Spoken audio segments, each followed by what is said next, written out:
Hello दोस्तों, स्वागत है आपका नो 247 में। दोस्तों, Stockholm International Peace Research Institute SIPRI ने 2025 की अपनी रिपोर्ट जारी की है, जिसके अनुसार इंडिया अब ऑफिशियली न्यूक्लियर वॉरहेड्स की संख्या के मामले में पाकिस्तान से आगे निकल गया है।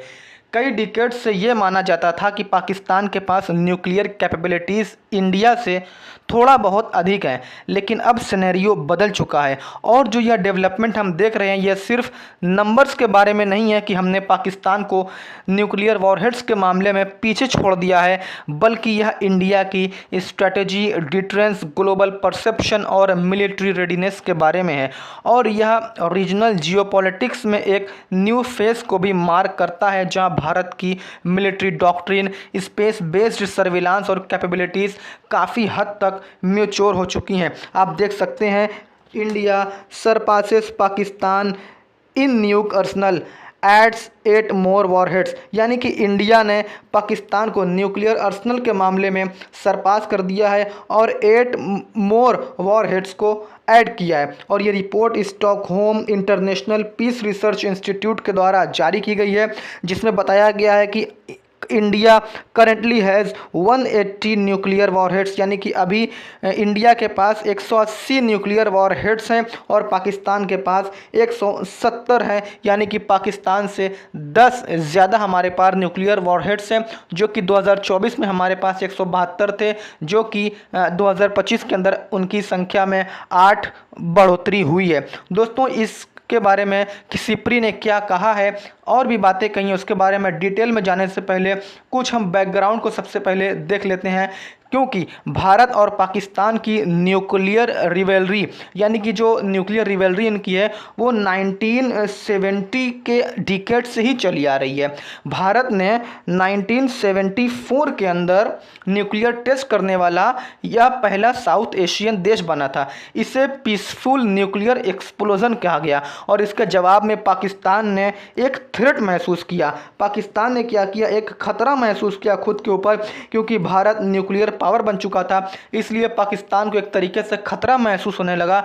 तो पाकिस्तान ने अपने न्यूक्लियर प्रोग्राम को एग्रेसिवली डेवलप करना शुरू कर दिया और 1998 तक दोनों देशों ने न्यूक्लियर टेस्ट कर लिए थे, यानी कि भारत और पाकिस्तान ने 1998 में न्यूक्लियर टेस्ट कर लिया था। भारत ने, जिसको बोलते हैं पोखरन फर्स्ट और पोखरन सेकंड, और पाकिस्तान ने चगाई फर्स्ट और चगाई सेकंड के साथ ऑफिशियली ये दोनों न्यूक्लियर पावर बन गए थे। लेकिन कई सालों तक पाकिस्तान को वॉरहेड की संख्या में, जो न्यूक्लियर वॉरहेड्स होते हैं उनकी संख्या में थोड़ी बढ़त हासिल थी। पाकिस्तान के पास न्यूक्लियर वॉरहेड्स ज़्यादा मात्रा में थे और भारत के पास कम थे, और जिसकी मुख्य वजह जो थी, जिसका मुख्य कारण रीज़न था, सामरिक परमाणु हथियारों का तेज़ी से विखंडन, यानी कि जो पाकिस्तान था उसने इस पर न्यूक्लियर वॉरहेड्स पर बहुत तेज़ी से काम किया था, बहुत ध्यान दिया था उसने, इसलिए उसकी संख्या ज़्यादा थी। हालांकि भारत ने एक अलग रास्ता अपनाया और नो फर्स्ट यूज़ पॉलिसी है उसको अपनाया और लॉन्ग टर्म कैपेबिलिटीज़ में भारी इन्वेस्टमेंट किया। उसके बाद भारत ने क्रेडिबल मिनिमम डिटरेंस पर भी जोर दिया। ये दो पॉलिसी भारत की थी और भारत ने एडवांस सर्विलांस, मिसाइल डिफेंस और सेकेंड स्ट्राइक रेडीनेस के साथ साथ एक फुल न्यूक्लियर ट्रैड, जैसे हम बोल सकते हैं ट्रैड, जैसे कि ट्रैड होता है त्रिभुज, यानी कि लैंड से, एयर से और सी बेस्ड डिलीवरी सिस्टम डेवलप किया, यानी कि जो न्यूक्लियर वेपन्स होते हैं उसको हम एयर, यानी कि हवा से और भूमि से और समुद्र से, हर जगह से हम उसको डिलीवर कर सकते हैं। इस बीच एक रिस्पॉन्सिबल न्यूक्लियर स्टेट के रूप में भारत की ग्लोबल इमेज मजबूत हुई। हालांकि अब 2025 में बैलेंस शिफ्ट हो गया है। सिप्री के अनुसार भारत ने न्यूक्लियर वॉरहेड्स की संख्या के मामले में पाकिस्तान को पीछे छोड़ दिया है। जो साउथ एशिया के स्ट्रेटेजिक इक्वेशन में एक महत्वपूर्ण मील का पत्थर है और भारत के एक प्रमुख मिलिट्री और न्यूक्लियर पावर के रूप में उभरने के लिए एक सिग्नल देता है। तो दोस्तों, आप देख सकते हैं सिप्री की रिपोर्ट 2025 में जारी हुई है।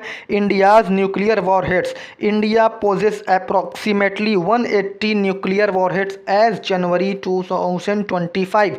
2025 के अंदर जनवरी 2025 में भारत के पास 180 न्यूक्लियर वॉरहेड्स थे। और अगर हम कहें यह लास्ट ईयर के कंपैरिजन में लगातार बढ़ोतरी को दिखाता है, जैसा कि मैंने आपको बताया।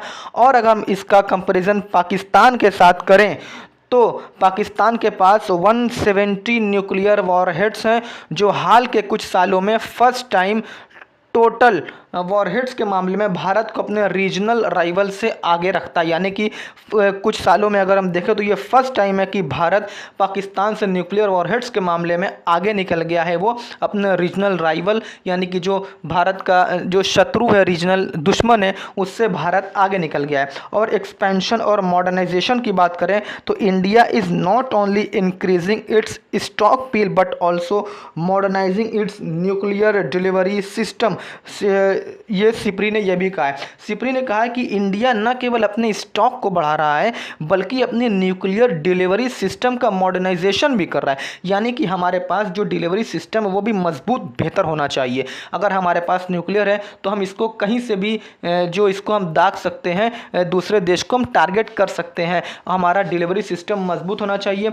और ये सिप्री ने कहा है, किस आधार पर सिप्री ने कहा है उसके बारे में देखते हैं कि भारत के पास अग्नि पी और अग्नि वी जैसी जो कैनिस्टराइज्ड मिसाइलें हैं जिन्हें जल्दी से लॉन्च किया जा सकता है और जिसे सेफली स्टोर भी किया जा सकता है, यह भारत के पास है।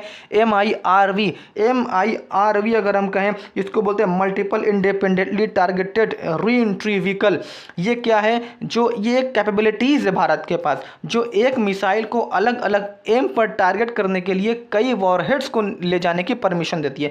यानी सिर्फ एक मिसाइल जो है वो अलग अलग एम पर टारगेट करने के लिए कई वॉरहेड्स को ले जा सकता है। ये भारत इस पर जो है कि ये भारत के पास है। और अगर हम ये देखें कि जो new platform like hypersonic cyber system under research, जो रिसर्च के तहत हाइपरसोनिक डिलीवरी सिस्टम है, जैसे नए प्लेटफॉर्म है उस पर भी रिसर्च जारी है, उस पर भी रिसर्च की जा रही है। अगर हम बैलिस्टिक मिसाइल की बात करें कि भारत के पास कौन सा डिलीवरी सिस्टम भारत का है, तो भारत के पास बैलिस्टिक मिसाइल अग्नि सीरीज़ की है, अग्नि वी मिसाइल, अग्नि पी मिसाइल है। और क्रूज मिसाइल हम कहें तो निर्भय भारत के पास है। एयरक्राफ्ट की अगर हम बात करें तो भारत के पास मिराग 200 है, राफेल है। सबमरीन की बात करें तो INS अरिहंत है, INS अरिघाट है। SLMB कैपेबल सबमरीन भारत के पास है। तो भारत इसके ज़रिए किसी भी देश को टारगेट कर सकता है। अगर पाकिस्तान का डिलीवरी सिस्टम देखें तो पाकिस्तान की बैलिस्टिक मिसाइल शाहीन है, गौरी है, अबादील है। अगर क्रूज़ मिसाइल की बात करें तो बाबर है, एयरक्राफ्ट F-16 JF-17 है। लेकिन अभी भी कोई न्यूक्लियर सबमरीन प्लेटफॉर्म कंफर्म नहीं हो पाया है कि ये पाकिस्तान के पास है। जो भारत का न्यूक्लियर पोस्चर है उसमें भी परिवर्तन आया है, उसमें भी चेंज आया है। अगर हम ट्रेडिशनली देखें तो इंडिया ने क्रेडिबल मिनिमम डिटरेंस और नो फर्स्ट यूज़ की पॉलिसी को बनाए रखा है। हालांकि सिप्री 2025 की रिपोर्ट में पोस्चर जो रुख है भारत को उसमें शिफ्ट देखा गया है, जिसके संकेत आपको नीचे दिख सकते हैं कि सिप्री ने यह क्यों कहा है कि भारत के पोस्चर में डिटरेंस शिफ्ट देखा गया एक तरीके से, क्योंकि जो डिलीवरी सिस्टम के करीब जो वॉरहेड्स होते हैं, जो न्यूक्लियर वॉरहेड्स हैं, उसको एकदम डिलीवरी सिस्टम के पास ही रखा गया है। यानी कि उपयोग के लिए, उसके इस्तेमाल के लिए एकदम से वो तैयार हैं। और अगर हम रीजनल टेंशन के समय बात करें, जो टेंशन पाकिस्तान के साथ चलती रहती है, तो रीजनल टेंशन के जवाब में अलर्ट लेवल को भारत ने बढ़ा दिया, इंडिया ने अलर्ट लेवल को बढ़ा दिया है और अलर्ट हो गया है। और अगर हम स्ट्रेटेजिक मिसाइल की बात करें तो भारत स्ट्रेटेजिक मिसाइल लॉन्च करता है ड्रिल के ज़रिए, ड्रिल के ज़रिए स्ट्रेटेजिक मिसाइल को लॉन्च करता है। यानी कि एक तरीके से भारत टेस्ट करता है। अगर हम एक्सपेंशन और मॉडर्नाइजेशन, स्टैंडिंग और न्यूक्लियर ट्राइड जो मैंने बताया था, अगर उसके बारे में बात करें तो India continue to develop a robust nuclear triad, यानी कि एक मजबूत न्यूक्लियर ट्राइड को डेवलप कर रहा है, जिससे कि जो न्यूक्लियर वॉरहेड्स होते हैं उनको लैंड, एयर एंड सी तीनों जगह से उनको लॉन्च किया जा सके। लैंड से लॉन्च करने के लिए भारत के पास अग्नि सीरीज़ की मिसाइलें हैं, एयर से रिलीज़ करने के लिए, एयर से टारगेट करने के लिए, एयर से लॉन्च करने के लिए न्यूक्लियर वेपन्स को भारत के पास मिराग 2000, सुखोई 30 MK1 एंड राफेल है, जो कि न्यूक्लियर ग्रेविटी बॉम्ब्स को भी ले जा सकती हैं। और अगर हम सी की बात करें तो भारत के पास INS अरिहंत है, जो क्लास सबमरीन ये है, और K-15 है, K-4 है। Ensuring second strike capability Bharat के पास है। तो भारत की ताकत मजबूत है और भारत को जिस तरीके से पाकिस्तान की तरफ से भारत को चुनौती मिलती है तो भारत पूरी तरीके से तैयार है। लेकिन भारत की पॉलिसी नो फर्स्ट यूज़ की है, भारत की policy minimum credible minimum deterrence की है, भारत इन पॉलिसी को फॉलो करता है।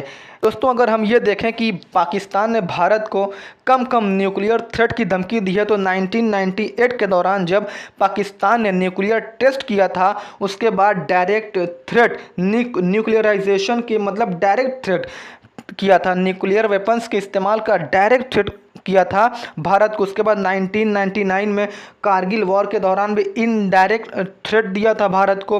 2021 में पार्लियामेंट अटैक के दौरान भी direct nuclear response threat Bharat को जो है कि न्यूक्लियर धमकी दी गई थी, भारत को परमाणु धमकी दी गई थी। और 2008 के दौरान 26/11 जो मुंबई अटैक हुआ था उसमें भी इम्प्लाइड डिटरेंस इसमें भी धमकी दी गई थी। और 2019 के दौरान बालाकोट एयर स्ट्राइक जो हुआ था उसमें भी भारत को जो थी परमाणु युद्ध की एक तरीके से इनडायरेक्ट धमकी दी गई थी, न्यूक्लियर वॉर की धमकी दी गई थी।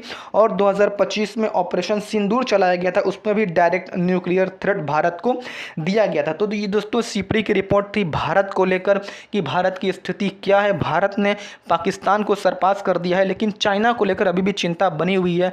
चाइना बहुत तेज़ी से उसने अपने जो नंबर्स होते हैं न्यूक्लियर वॉरहेड्स की उसमें बढ़ोतरी की है, उसमें इंक्रीज़ देखने को मिला है। इसको अगले वीडियो में समझने की कोशिश करेंगे हम। तब तक अगर आपको वीडियो पसंद आए दोस्तों तो आप लाइक करें, कमेंट करें, चैनल को सब्सक्राइब करें। Thanks for watching this video. जय हिंद।